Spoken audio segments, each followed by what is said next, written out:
Welcome back, Team Fun. We're on our last lesson for limits and continuity. Although the title says tricky limits and composite functions, really the main focus is going to be limits of composite functions with a few tricks thrown in there. So the first part of this is actually a warm-up from what was that class? From Algebra 2. It's going to have you do two things over here. First, it's going to have you find they're basically going to say, here's the composite function, right?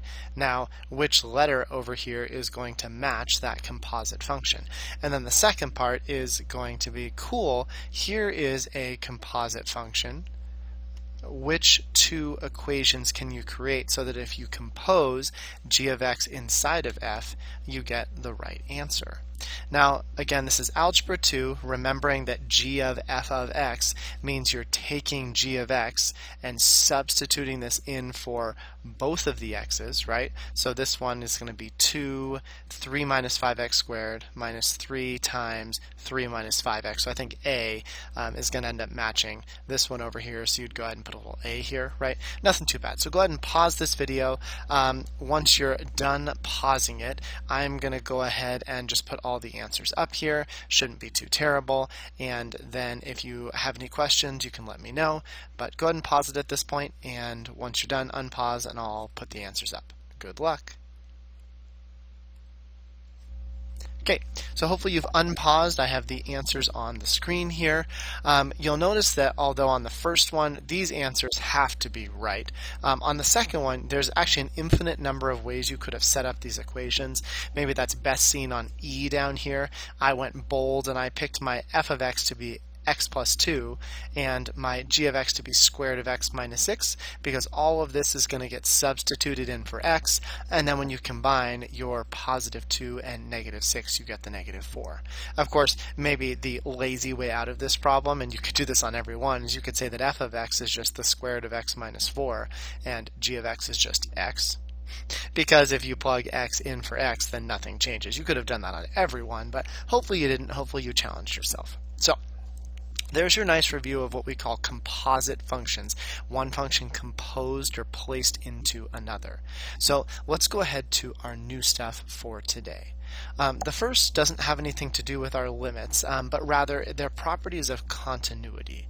And I think I have 3 properties of continuity for you, 2 of them that don't have to do with limits and 1 that does. So let's start with our first one, which we actually mentioned earlier on when we discussed continuity, but we're actually going to go through here. So I have 5 functions here for you, and what they're telling us is that the pieces that make up the functions are going to be combinations of f and g. And this tells us that if f and g are both continuous at some value and c is a constant, then each of the following functions are also continuous at that same value. So if you have 2 functions, again, maybe we can give a quick example here. We'll do this on h of x. So let's say that f of x is, let's pick a continuous function, one you can draw without picking up your pencil, maybe like x squared. And then we'll pick, so that's f right here, and then we'll pick g of x. Let's make that another function. Let's make that another continuous function. Something interesting. Oh, how about like the cube root of x? That's continuous, isn't it? So what they're saying then is if you add these 2 functions together, so if you create h of x being the function x squared plus the cube root of x, I don't know what that graph looks like, but I do know that that graph is continuous, because these 5 properties up here say that if you create a new function based off of 2 continuous functions, then your new function is also continuous. And in particular, it's continuous at a specific point, but because f of x and g of x are continuous at every point, then our new function is continuous at every point. Okay, so what they're asking you to do then is to come up with 4 other combinations, choose different functions on each one, that where when you combine these together, you are also going to get a continuous function, right? Maybe on the subtraction, I'll choose something else. Maybe I pick f of x to be sine of x, and g of x, let's just make cosine of x. Those are both continuous, and if you subtract them, continuous. Okay. Our third one, and honestly you should probably pause me here and try it on your own, but our third one has this constant thrown out front. This one is nothing too crazy. Let's take another continuous function, like let's do let's say f of x is e to the x. That's a continuous function. And let's say that g of x, don't know why I switched colors here, let's say that g of x, let's see, a constant, let's make it 1/2. Well, we know that f of x is continuous, g of x is a constant. I shouldn't have said g of x. Oof, I'm all over the place today, guys. C is a constant, so then that means that when we create the function h of x, 1/2 e to the x, that is continuous as well. Multiplying by a constant or dividing by a constant, same thing, doesn't change continuity. Same idea if you multiply two functions together, right? Let's make some sort of weird function here. Let's say, I don't know, let's do f of x, make it the easy function x, but then let's go ahead and say that g of x, what's another continuous function we haven't touched on yet here? I don't know. We can just go, with something that we've already done, sine, cosine.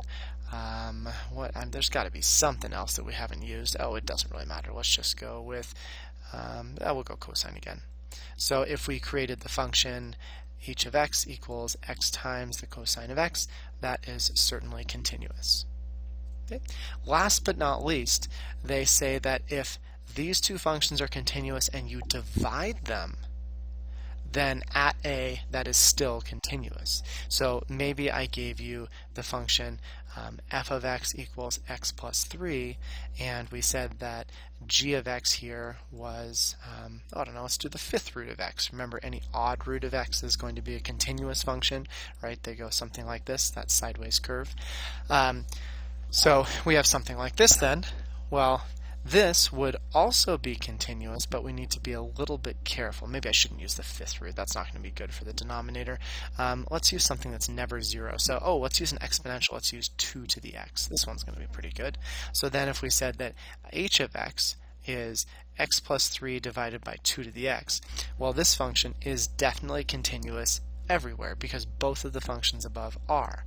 However, if we switched the order and if we said 2 to the x divided by x plus 3, clearly that function is not continuous everywhere, because hopefully you'd realize that if you plug in a -3 into the denominator, it becomes 0, which is why we have the little qualifier up here that says this is continuous as long as g of the point that we're saying this is continuous doesn't become 0. Well, this will be continuous for every a value you can think of. A equals 7, continuous. A equals -50, continuous. The only place it's not continuous is at -3. So, and that's because that would create this or cause this function to become 0. So, long story short, if you take two or even more continuous functions and you combine them together in any of the ways we saw up above, the resulting superfunction is continuous. Okay, here we go. That was continuity property 1. We said those are algebraic combinations. Let's look at continuity property 2. Because this one is a little bit more interesting, and it's one that we haven't touched on much at all. So this one tells us if we have g that's continuous at x equals a, and here's my g of x function, right? And we know that f is continuous at g of a. That's weird. We'll have to look into that notation in a second. Then f of g of x is also continuous at, maybe I should do like 2 colors here, at x equals a. So what is that saying? Well, in particular, why do we have this x equals g of a? Well, let's look at an example and maybe we can work it backwards. So they gave us two functions, here and here. And they're asking, find f of g of x. Is the function continuous at x equals 2? Well, let's find f of g of x first, just as a brief reminder. So we have our f of and then g of x. And in order to do this, we're going to keep the f of. We're going to replace g of x with cosine of x, right? Nothing too crazy. And then we're going to use the f of part. And the f of is x squared plus 1. So it's going to be something squared plus 1. Well, what squared? What is the x? The x here is cosine. So, do you know a lot about the function cosine squared plus 1? I don't. I can kind of picture the graph, but maybe you wouldn't be able to. Their question, though, and you don't need to know what the graph looks like, is this new function continuous at 2? Well, as long as you know the composite parts, the parts that make up the function, you're good to go. So we can backtrack this, right? So we're basically saying, let's look at the point f of g of 2. Okay, well, g of 2, right? G of 2 is going to be like this first part. Is g continuous at that point? Well, g of 2 is the cosine of 2. Okay, well, is g continuous around the cosine of 2? Certainly, because remember, continuity has 3 parts, right? If we wanted to see what happens, maybe I should have done this differently. If we wanted to see if g is continuous at x equals 2, I would take g of x right here, and I'd say, well, there's 3 criteria for continuity, right? Number 1, does g of 2 exist? Well, certainly, cosine of 2 is a number. I don't know what it is, but it certainly exists. And then we go, okay, number 2, does the limit as we approach 2 of cosine of x from both sides, does that exist? Yes, that does too, because cosine is continuous. And then, of course, number 3 is we would say that those two are equal to each other. Don't use that notation, but yes, we would definitely say that g is continuous. As we get close on the graph of cosine to an x of 2, we're continuous there. Cool. Well, this is the output, g of 2. So then the next part is, okay, well, we wanted to find f of g of x, so is f of g of 2, because if we do f of this, it becomes g of 2, right? This is an answer. When we do f of that, we need to know if that is continuous as well. Well, we do the same thing. Does f of whatever g of 2, does that exist? Well, yeah, that's just a value. G of 2 is a value from over here, from up here, and that does exist. So if we do g of 2 and we plug it into f, this equation here, will it exist as well? Certainly, x squared plus 1 is just a parabola. That's absolutely going to exist. Okay, well, if we find the limit as x approaches 2 of f of g of x, is that going to exist? Oh, wait, do we even need to go that far? Yeah, I think we do here. No, I guess we really don't. Sorry, we can backtrack because they tell us that if f is continuous at that value, well, let's keep using that value then. This isn't as x approaches 2, this is as x approaches g of 2, right? This is my new answer here. So the limit as it approaches that of f of x, well, is that going to exist? Well, we're talking about f of x. This is continuous. Of course it's going to exist. Every limit will exist on a parabola. You get closer to the same point on both sides for anywhere on a parabola. And then last but not least, will those equal each other? Yes, they will. This is again a parabola because parabolas are continuous everywhere. Those will, of course, be equal.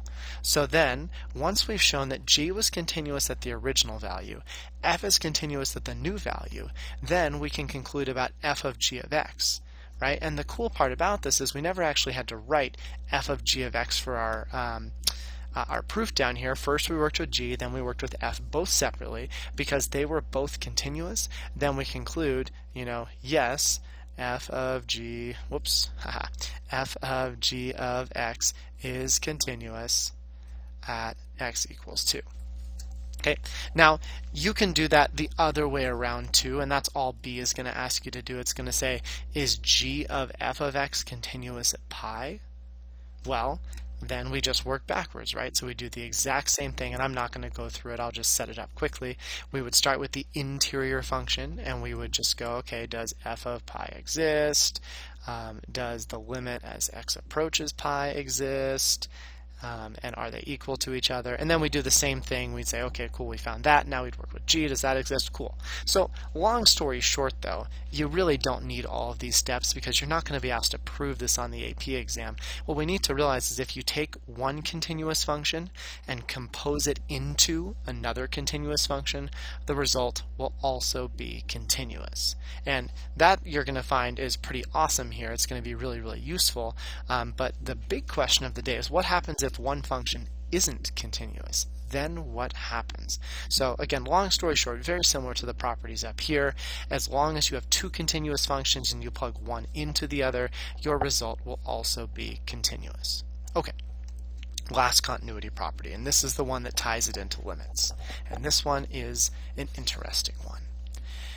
If f is continuous at this limit, then, if you're asked to find the limit of a composite function f of g of x, we can actually, and factor is probably not the right word here, we can rewrite this as finding f of this limit. And that is actually a super powerful property. I want to break this down really quickly, right? This is, of course, on the left side, a limit. We're saying what happens as you get really close to that value c on the graph of f of g of x. But the other side isn't actually a limit. Part of it is a limit. It says find the limit as x approaches c of g of x. But then it says whatever that answer is, plug it into f. It says find the point on f. And so what this ends up doing is instead of finding the limit of a composed function, it only finds the limit of one of the functions and then says once you've done that, just plug your answer into f. Don't worry about the limit. And there is that huge caveat though, because the function f has to be continuous at the result, and I'm going to write result here, at the result of this interior limit. So if you find that this is a number, even if f of this number is a point, if f isn't continuous there, and what might this look like? Well, if this is my graph of f, and we have a point and something like this, and let's say that this is the result of the limit as x approaches c, right? We get an answer here, and then we go, oh, this is the answer. Let's look on the graph of f. F of that answer, you look at this and go, oh, f of an answer, that's the closed circle, that's my answer. That's not true. That's a no-no. Because f is not continuous, and that's the big thing. F is not continuous at this part. Because even though this shortcut lets us rewrite it without a limit, at its core, this is still a limit. And so if there's an issue with part of the limit not existing, then, and this is tricky, it doesn't mean the answer doesn't exist. It also doesn't mean that the answer is this point. It could be that point. What it means is we need to do more. This is another example of that indeterminate form. If you have no continuity, we can't rewrite a limit. So, if f isn't continuous at that limit, then what else do we have to do? Well, we have to do more. We're going to look at that in just a second, but for now we're going to try some algebraic composite functions, and then we'll move on to our tricky limit problems. So here we go. F is a continuous function such that f of 2 is 6. And there's a couple things we need to realize here. As soon as they tell us that f is a continuous function, then not only do we know that f of 2 is 6, we also know that the limit as x approaches 2 of f of x is 6. And that is really, really common terminology. They expect you to know that. They say, well, we told you a point, but because we told you it's continuous, then you also know the limit. However, the opposite is also true, and they will try to trick you with this. They'll say something like f is a function and f of 2 is 6. And then what if they asked you, what is the limit as x approaches 2 of f of x? Well, if they asked you that and they didn't include continuous, then we'd have no clue. We don't know anything except at this point, and limits don't talk about what happens at the point. But, luckily they did tell us this is continuous, so we do know the limit here, but keep that in mind. That'll come up later on. So, we know these two things. Cool. Which of the following statements must be true? Well, looking at the answers down here, we have f of 2x, something like that, f of x squared, f of x squared. These are all examples of composite functions. And I'm going to rewrite those composite functions just up above, and I'm probably actually going to separate this down like this, just so we can keep this straight. So if we look at the first one, we're looking at f of 2x. Well, maybe think of it as f of g of x, right? And if that's the case, then g of x is clearly 2x. Okay, well, then if this is the limit as x approaches 1 of f of g of x, and that's equal to 3, right? Then our property from above, because f is continuous, tells us we can rewrite this as f of the limit as x approaches 1 of g of x. And don't forget that g of x is 2x here, so I'm going to put that back in, equals 3. Well, now let's work all this out. And I know that I have infinite paper. It's a little bit of a cheating thing here, but you'll be okay. You can write somewhere else if necessary. This limit, you just plug in 1 because 2x is continuous. This limit just becomes 2. So now we're left with f of 2. Well, f of 2, they already told us is 6, not 3, so this one's out. Okay. Same thing down here. We have the limit I'm going to take the f out first. We're going to do f of the limit as x approaches 2 of 2x, and that's supposed to be 12. Well, we know that this right here, we evaluate this at 2. 2 times 2 is 4, so this becomes f of 4. Well, we don't know anything about f of 4, so I don't think we can say that f of 4 is 12. We don't know if you double the inside, the outside becomes doubled. It doesn't work that way, so b's out as well. Could be true, but we don't know for sure. Third one, we're going to do the same thing. And again, factoring f out isn't great. We'll say we'll rewrite this limit using our property of continuity. This is supposed to equal 36. Well, f of, let's take a look here. The limit as x approaches 2 of x squared. 2 squared is 4. Okay, is f of 4 equal to 36? No, we don't know anything about 4, right? Just because we could like square this that doesn't work. We can't square the inside of a function. We'd have to bypass the f. So I hope it's the last one because it hasn't been the first 3. For this last one, it's a little bit weird. We have f of x squared, right? So to me, f of x is on the inside and g of x is on the outside. In this case, g of x is x squared. F of x is f of x, and they created g of f of x. They took this f of x and they substituted into x, so it becomes f of x squared. So I'm going to rewrite this limit, but I'm going to take g of x, which is the square, and move it around the entire outside. So it's going to become the limit as x approaches 2 of the inside function, and then g of x is the square, so we're going to move the whole square to the outside. And then we can evaluate the inside. The limit as x approaches 2 of f of x. Normally you might despair and say, oh, they only gave us the point, we don't know the limit, but continuous means we do know the limit, which means this is the same value as the point. This is 6. And so as we finish this out, 36 is 36. Okay, that's good. This is the right answer. We have done well. There is a right answer here. I haven't screwed this up too badly. Okay. Again, properties of composite functions. Let's look at one more, and this one is even more interesting.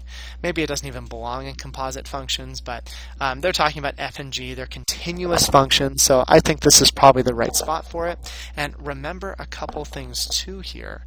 Not only did they tell us the limit here, but because we know these are continuous, this also tells us that f of 5 is 2, right? The point and the limit have to equal the same spot. Same thing over here. We know that g of 5 is 5. And last but not least, and this is the important one, we know that f of negative 5 is 4. Okay? So let's go ahead then and think about the value of our limit below. Okay. The first thing I'm going to do is split this into smaller pieces. These are properties of limits that we covered a while ago. I'm going to go ahead and split this first as the limit as x approaches 5 of f of negative x plus the limit as x approaches 5 of 3 times g of x. Okay. And then I'm going to go one step further. Notice this is two functions multiplying together with a constant, so our properties of limits, after I rewrite this first one, tells us that we can factor out a 3 and just focus on the second one. Okay, so I'll work straight down from here. We clearly know that's still a 3. We know the limit as x approaches 5 of g of x. There's the point. They gave us that limit, so this is going to be 5 right here. Cool. Now we're just stuck with this guy. And at first glance, this guy and this one don't look the same. However, we can be very clever here and use what we did for our horizontal limits, our horizontal asymptotes and limits before, and that was when I had something like the limit as x approaches negative infinity of e to the x. I said, well, let's just do part of the limit first. Let's evaluate this with the negative put in first to help things get easier. These two are equal to each other. There's nothing wrong with doing the negative value first and then evaluating it from the positive side. And that's what we're going to do here. We're going to take this guy and do part of the limit. We're going to say, well, instead of finding the limit as we approach negative 5, let's do it as we approach positive 5 of negative x. That is exactly equal. There's no difference in these two, right? Because if you were to evaluate 5 in here, that's f of negative 5. F of negative 5 is still 4. Another way to think about it is this negative is a horizontal reflection. It flips it over the x-axis. But if your function's continuous and you flip it over the x-axis, everything stays the same. So we end up with this. That gives us an answer here. This is 4. And so we can finish off 4 plus 15 gives us our wonderful 19. Okay. So, honestly, you probably could have gotten through both of those with common sense, but they're a nice warm-up before we get to these guys. Okay, we're going to move on to our third page now, and this is where things become really weird. And honestly, this was my weakest part of the unit too. I spent quite a long time trying to figure out the math on this, and I'll take you through my adventures and missteps as well. But let's jump into the first problem right away. So each of these are going to ask you about some sort of function composition, a limit of a function composition. This one asks you about the limit of f of x. The next one is sine of f of x. And the last one asks you about f of 1 minus x squared. And what you're really going to have to keep straight is, again, that property of continuity, where it tells us that we're allowed to take this exterior function and move it to the far outside as long as this function is continuous at the result of the inside. So, if you have a function on the outside that's continuous everywhere, then your life is big yawn. Then your life is going to be really easy because f will always be continuous at the result. You can always use this shortcut. But let's see what this looks like down here. So, first thing we should of course try is the shortcut, the limit of f of x. And actually they gave us the answer here, we're just proving it to them. So let's take a look at this. -1, that's the answer. Okay, so first step is I'm going to take this f, move it out front. You might want to write small. I'm actually going to erase this shortly, or you could just watch quickly because this is the wrong way to do it. Okay, it told us it equals -1. So then we're going to work with the limit on the inside. The limit as x approaches -1. Well, as you approach -1 from both sides, right, from both sides of x, we are very clearly getting closer and closer to 3. So you wouldn't be wrong for saying that that limit is 3. Right? But then if we find f of 3, well, this is the point at 3, and the point at 3 is the point up here, and that is clearly not -1. If it was -1, it'd be down here, which is confusing for two reasons. Number one, it seems like it should be this answer right here, which is positive 0.5, give or take. Or second, if you're like, but wait, this is all about a limit. At 3, the limit doesn't exist, so I think it should be does not exist. But the confusing part comes in with the fact that it is neither of those. So, to remind you, ultimately we are looking at the limit of this graph, and the graph is the graph of f of x. Basically, you're going to take this piecewise function over here and compose it into itself and create some sort of piecewise supergraph. Now, I was very excited. I was like, wow, I can totally use Desmos to show this. So what I did on Desmos, and I'll show you right now, is I went through and I built the graph of f of x. This looks pretty darn similar to the one we were just looking at. And then I took each piece of the graph, each equation here, and I plugged the equation into itself, and I got a graph where the answer was definitely not -1 when we did the limit. Remember, we're looking for the limit as x approaches -1 of the supergraph, and the answer is supposed to be -1. And I was really frustrated. I'm like, I know that's the right answer, and I know algebraically how to do it. Why can't I come up with the graph? So I posted this problem on our AP Calculus forum, and a bunch of extremely intelligent people wrote back. They've been doing math a long time, and they said, oh yeah, I generated the graph using my own, professional math generating software that does exist, and I came up with a graph that looks like this. And I'm like, where did this graph come from? Because the graph that I created looked nothing like this. I mean, I bet you could even see my confusion over here. Look, this is a linear function. When you plug a linear function into a linear function, the function stays linear. So why isn't this linear? Well, the reasoning of what I was doing wrong is actually pretty funny. And the reasoning was, I had never done compositions of piecewise functions before, and it was not as easy as I thought it was. In fact, it's really complicated. If it's just linear functions, it's a little less complicated, but it's still a ton of work. And if it's nonlinear functions, it's really hard. So they were using software to generate it because they really had to. You can do it by hand, but it's pretty tedious and tricky.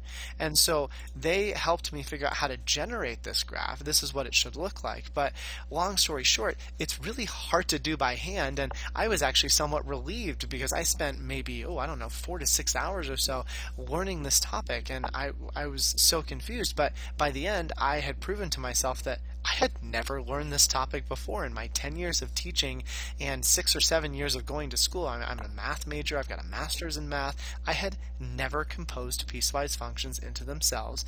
And so I just didn't know how to make this graph. So it wasn't that I was like making a mistake I couldn't find. I was just doing it all wrong because I didn't know how to do it. So again, you are not expected to create the graph of f of x. There's got to be another way. If you did have that graph, then we just look and we'd say find the limit as x approaches -1 on this graph. Well, as you approach -1 from both sides, clearly the y values are getting closer to -1, right? I mean, that's fairly apparent from this graph, but we don't have that graph. We just have this one. So let's jump back to the algebra. So graphically, I've proven it to you that it's definitely -1. What does the algebra look like? Well, if you can't take this f out front and just work the limit on the inside, then we're going to, of course, go back to the definition of a limit, which is one-sided limits. Now, my work here is going to get a little weird, and I'm going to work all the way off to the right again using my infinite paper. So stick with me. This isn't the perfect work, and I've never seen one of these on a free response question, but multiple choice, it might come up once, it might come up not, maybe it's an every other year sort of thing. But here's what we're going to do. We're going to look at the limit as x approaches -1 from the left side of the graph f of x. Okay, now with this left-sided limit, I'm going to temporarily, and this is not good-looking math, but I'm going to temporarily bring that f function out front, use that shortcut. And we're like, yes, shortcut, cool. Okay, and we're going to think about the answer to this limit. Well, the answer to this limit is then going to help us find this extra limit, because ultimately this would all be in a limit. This is going to be a temporary thing. Stick with me. I think you'll be okay with this. So we're going to find the answer to this. So as we approach -1 from the left side, I'll highlight this in blue, we're getting really, really close to 3. Okay, so I'm not going to say that this is f of 3. It's not. This is actually f of a number very, very close to 3. And more importantly, it's a number slightly smaller than 3. Let's call it like 2.999. Okay, so it's not even f of that. Again, this is all about a limit. So how would I write a limit that's going to give us a really similar answer to f of 2.999? Well, we'd say this is going to be the limit as x approaches, and I'm going to do the answer again in blue over here. The answer to this was almost 3, but now if we're doing as x approaches 3, think of this 3 over here, are we approaching it from the left side or the right? Well, we said the value was 2.999. That's the left side of 3. So my answer here is close to 3, but on the left side of f of x. So here's this f of x part that's over here. So I found that the limit as we got really, really close was almost 3. It was just slightly smaller than 3. So now I'm going to find the limit of the outside part. Found the limit of the inside. Now we find the limit of the outside. Okay, so we're going to find this limit by looking back at my whole graph of f of x, and we're going to look as we get really, really close to 3 from the left side. Well, that one-sided limit is definitely -1. So my one-sided limit here was -1. Let's look at the other one-sided limit, and this one I'll do in green. We're going to find the limit as x approaches -1 from the positive side of f of x. And again, I'm going to do this little shortcut. It's not very accurate math to move the f out here because we're not doing f of that. It's really the limit, but it's a nice storage spot for that. So the limit as x approaches -1 from the positive side of f of x this time.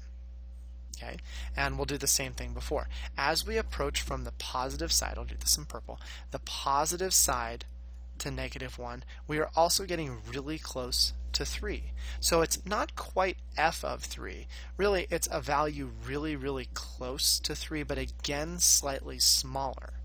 So this answer is going to be rewritten in the form of a limit right? This answer right here is going to be as x approaches 3, but 3 from below, or now since we're on the x-axis, 3 from below is 3 from the left side. And then, of course, back to f of x. We did the interior function, now it's the exterior. As we get really, really close to f of x from 3 from the left side, well, this is a one-sided limit over here. This is, again, -1. So now we've shown that the limit as we approach -1 from the left side and from the right side have the same value, which means then that we have proven that the limit as x approaches -1 of f of x is that value. So that is wild to me. Blew my mind. I just first learned this a couple of years ago too. I mean, I've been teaching calculus for a few years before they came out with this problem, and I had no clue what was going on. So I've learned a lot over the last couple of years. But again, what we're doing here is we're looking as we get really, really close to -1 from both sides, and that answer is really, really close to 3. Except then really, really close to 3 is slightly smaller than 3, and that is both from the left side down here, which gets closer to -1. Now, I may have missed it, and I can go back later on, but I don't think I ever clarified why we're not allowed to do the limit as x approaches -1 of f of x, right? We're not allowed to do this overall.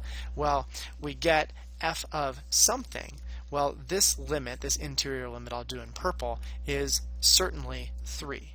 Right, as we approach 1, we get 3. But if we look at the graph of f at x equals 3, you'll notice that the graph of f is not continuous, and that breaks our shortcut formula. If your graph is not continuous at your resulting interior value, then you can't use that shortcut. You have to go back to one-sided limits. Okay, so we'll see this twice more. So here we go.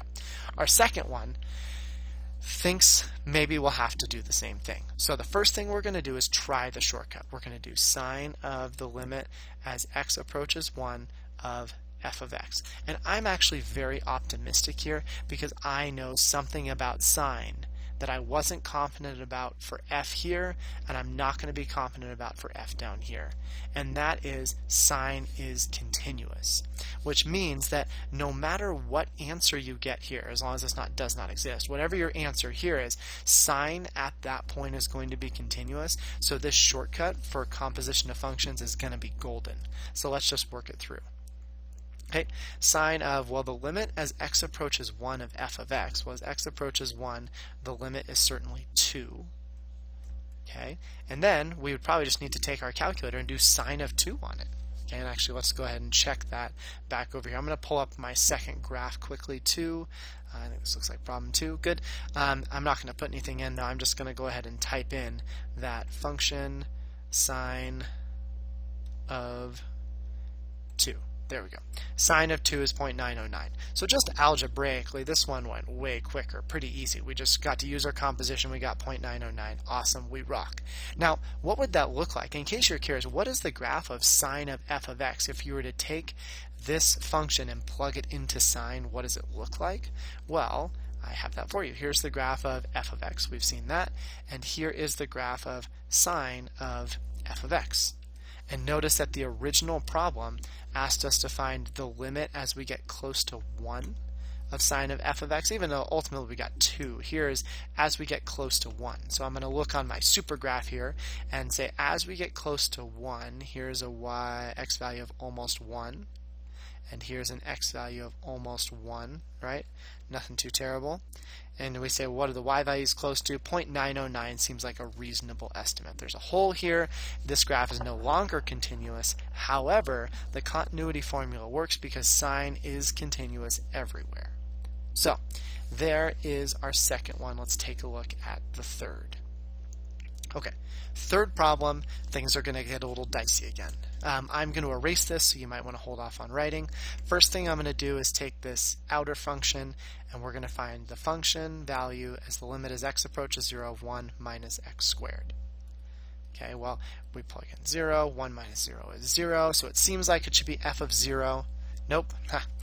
We plug in 0. 1 minus 0 is 1. Ooh, math. Seems like it should be f of 1. And then I look over at the graph and my heart sinks because f is not continuous at 1. And if it's not continuous, this shortcut is a no-no. So let's go the long way around.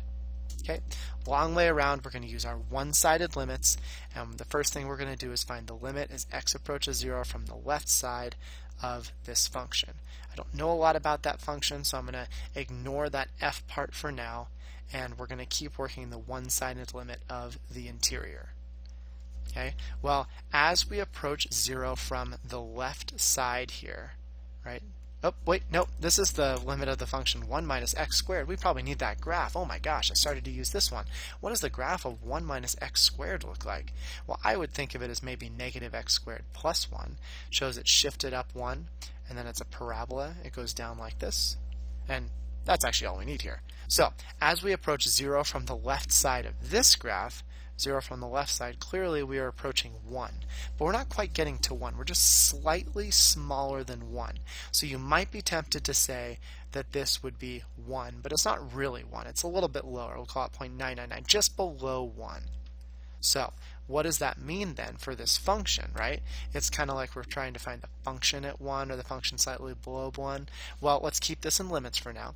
So I'm going to go ahead and find the limit as x approaches. Well, I got this interior answer. This interior answer is, well, say 0.999. It's slightly smaller than 1. It's 1 from the left side, and now we can use that f of x part, right? So we're still keeping this f right here. Now we're actually using the limit, though, and let's see what we do. As we approach 1 from the left side of f of x, well, from the left side is over here. That is 3. Okay, well, let's go ahead and look at the other one. So we got 3 for the first one. If they agree at 3, then we found our answer. The limit as x approaches 0 from the positive side of this function.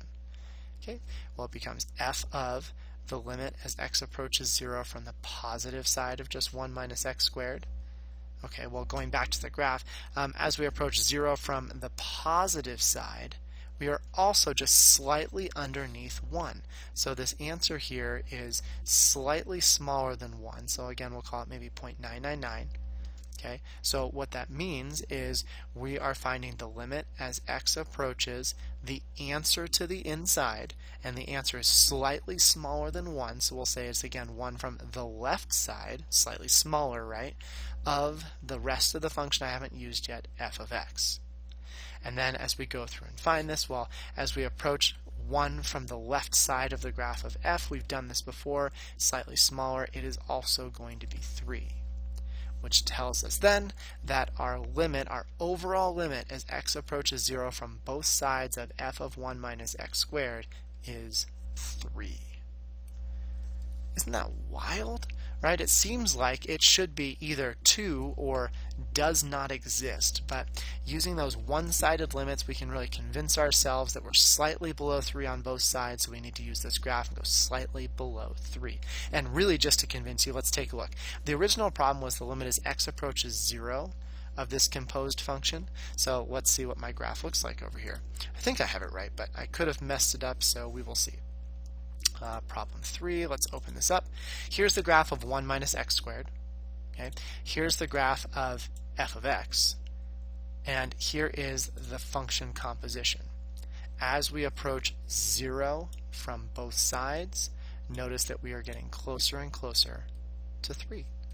Awesome. I did get this right. I'm proud of me because, wow, guys, I spent a long time on this, really trying to understand the intricacies of how all of this works. And let me tell you, if you want an interesting and fairly cool math project, shoot me an email and I'll give you some interesting piecewise compositions because they are wild. But that's neither here nor there. Let's move on to our last 2 problems for today.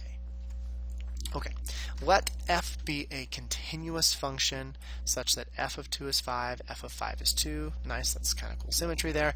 And then we have h of x, we'll do in yellow, which is created by doing f of x minus x. Explain why there must be a value r for 2 less than r less than 5 such that h of r is 0. Explain why. Doesn't say find. Explain why. Explain why is a fancy word for guarantee, and that is always going to mean we are invoking a theorem here. Well, we know two theorems. We know the squeeze theorem, right? But the squeeze theorem talks about it. The answer to the squeeze theorem tells us about a limit. This one wants a value. So the squeeze is all about limits. So if we're talking about values, then I think that's going to go back to the IVT, intermediate value theorem, right? Value, that's probably a pretty good giveaway. So let's think about the IVT. What does the IVT guarantee to us? And it's hard when it's not in front of us. Well, the IVT is asking us, well, look at the problem. It's saying, is there guaranteed to be an output? We're plugging in R, we're getting an output of 0. Well, if they're talking about outputs and they give us an interval, this is an interval of inputs, right? They're plugging R's in here. So the IVT, the way it works is it says, let's find the outputs, right? We have the point 2 comma something, and we also have the point 5 comma something. The IVT tells us if you have a starting y value, whatever that might be, and an ending y value with a continuous function, then all the y values between those two have to occur. So we should probably find these. That seems like a thing, right? Maybe we could even call this 2, and then the output is going to be h of 2, right? We need to plug it in, and 5, h of 5. So let's find each of those. So we have h of 2. Well, h of 2 is this function over here. H of 2 is going to be f of 2 minus 2, right? Replace all the x's with that. And I'll just work sideways. F of 2 they gave to us. F of 2 is 5. That's nice. 5 minus 2 is 3. Okay.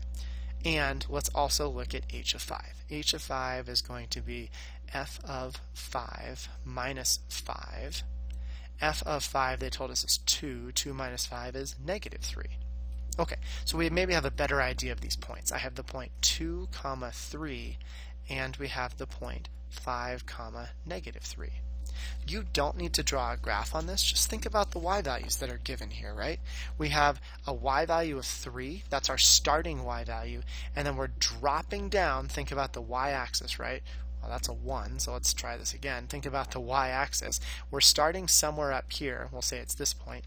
And then we're dropping all the way down to negative 3. And think about all the y values that are between 3 and negative 3. There's 2, 1, 0. Oh, that's important. And so many others. So let's conclude here. Okay. As f of x is continuous. Wait. They didn't ask us to say why f of r is 0. They asked about h of r. And this is very important. If you say f of x is continuous, you're not going to get your full point here. We need to discuss the function h of x. Why is h of x continuous? Well, bonus points if you can tell me why. The bonus points come from the fact that f of x is continuous, x is continuous, right? It's just y equals x, and you're subtracting continuous functions. On the very first page, we said if you subtract continuous functions, the resulting function is continuous. But again, you never need to prove a function is continuous. You just need to state it. So as h of x is continuous, and they'll say, the readers will say, oh, this kid's really smart. They just read f of x, they knew it was continuous. Or you might just get lucky and just go with continuous. Either way, as h of x is continuous, and we need one more thing before concluding. We need to show them that this y value is between the two ending points, right? So, and h of, what's the smallest y value? The smallest y value is negative 3, isn't it? H of negative 3 is less than 0, which is less than h of 2. I don't know why I wrote negative 3 here. That was silly. Sorry, this should be h of 5. That's our one y value. This is just showing us that 0 is in between the two y values. So as h of x is continuous and 0 is in between those two y values, then let's invoke the theorem name. Then the IVT guarantees, and this part is the easy part once you've gotten through all the rest, because we're just going to rewrite what they're asking us to find, right? Guarantees there must be a value r for, I'm literally just writing it word for word, for 2 less than r less than 5, such that, common abbreviation, h of r equals 0. Easy peasy. Okay, so don't let the conclusion hurt you. The only hard part for a conclusion is remembering to address the hypothesis or the criteria for use. You can only use the IVT if your function's continuous and the value you're asking about is in between somewhere in between, doesn't have to be perfectly in between, somewhere in between the starting and ending y values. All right, let's go ahead and look at the last one. The table below, cool looking table, I made it, I can say that, shows values of continuous functions f and g. Let the function h be defined by this relationship over here. Explain why there must be a value r, blah, blah, blah, blah, blah, such that h of r is -5. Okay, well, this looks really similar to the one we just did. They're not asking about limits. They said explain why. That's a guarantee. It's got to be our IVT at this point. There's 5 total theorems in the year. We only know 2, and one talks about limits. Got to be the other one. So, what do we do first? Well, let's start by finding the values of the endpoints. The endpoints on the interval, I think. So let's start with h of 1. h of 1, we'll use my function as f of g of 1 minus 6, right? Just replace both the x's with 1. I'll work sideways. F of g of 1. g of 1 is 2, right? Something like that. Easy enough. So g of 1 is 2. F of 2, let's see, f of 2 is 9. 9 minus 6, that's 3. Okay. h of 1 is 3. Let's go ahead and look at h of 3. So I did my first endpoint. Let's do my other endpoint, h of 3. That's going to be f of g of 3 minus 6 is f of, what's g of 3? g of 3 is 4. Okay, well, what is f of 4? f of 4 is -1. And here is our -7. Super cool. Okay, we found our 2 endpoints. We should probably check first, though, that the value they want us to find is somewhere in between those. They want us to find, is there a y value of -5? Well, yeah, if we start at 3 and we climb all the way down to -7, think about all the numbers in between. 2, 1, 0, -1, all the way -5, -6, -7. Yeah, I think there is a y value of -5 somewhere in between. So, conclusion. Let's begin. As h of x, right, that's the function they're asking about, as h of x is continuous, is h of x continuous? Oh, they have this weird composition thing. Isn't that going to screw things up? Well, they told us that f and g are continuous, and we discussed this as property number 2 on your continuity, that if you compose 2 continuous functions like they do here, the composition is continuous. So this is continuous, you're subtracting a continuous function, therefore the final result is continuous. I always like to prove it to myself. I can't think of a case where they've ever given you a function that's not continuous and said explain why, because they said explain why there has to be. They didn't say does there has to be. No, they're saying explain why there is. So this has to be continuous. But let's continue. As h of x is continuous and the value we want, -5, is between our starting and ending y value. Well, the lowest value is going to be h of 3. Right? That's -7 over here. And the larger y value is going to be h of 1. That's 3. So -5 is in between the lowest and the highest y values here, of the endpoints rather. Then the IVT, and let's just do the rest. Explains, you can use guarantee, but explains why there must be a value r for 1 less than r less than 3, such that h of r equals -5. Again, a good theorem conclusion should only use one sentence. It should have the if, but we're stating we're not going to say if h of x is continuous. No, no, no. We're saying h of x is continuous. If sounds like we don't know. They're like, well, if that was the case, then this is true. They're not asking if. They want to know, is that the case? And I will tell you, a lot of people lost points for saying this last year for saying, if h of x is continuous and this happens, well, did it happen? If you say if, we don't know that actually happened. So be specific here. And then for the conclusion, make sure you just use the words that are up here, right? The AP exam wrote the words. The words have to be right. So don't go off on some random tangent. Just write what's there. Okay, so this is the end of our continuous, of our composition of continuous functions. It's a tricky lesson, but honestly, most of these are designed to be, maybe there's one problem like this. The IVT will probably come up, and the IVT is not bad. But problems like this third page, don't let them stress you out. It's the hardest thing we did this unit. You might get one of these problems on a test somewhere, your whole test is not going to be composed, that's a funny joke right there, is not going to be composed of problems like this. They are like the pinnacle, the height of what you should know how to do here, but they do not represent the entire test. So we have a couple days left of this unit. We're going to have 2 days of review and then a day of the test, but we will talk more about that later on. Thanks for working so hard, and I'm excited to see you in our next in-person day.